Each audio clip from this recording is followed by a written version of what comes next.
Une tour emblématique des couronneries, l'espace Kennedy. Avant sa fermeture définitive et sa destruction, elle a accueilli une exposition réalisée par des artistes et par des habitants. Pour nous, c'était prépondérant de ne pas juste inviter des artistes qui viennent peindre, qui viennent écrire, mais que ces artistes soient en lien avec les personnes qui habitent, qui ont habité la résidence.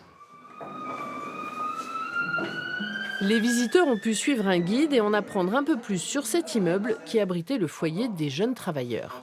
Je vais aussi également souvent répéter le chiffre 56 000. Pas parce que c'est le code postal de la ville de Vannes, mais parce que 56 000, c'est le nombre d'habitants, de personnes qui sont venues habiter entre ces murs depuis que cette tour a été mise en fonctionnement en 1969. Cette exposition est l'occasion de découvrir le lieu.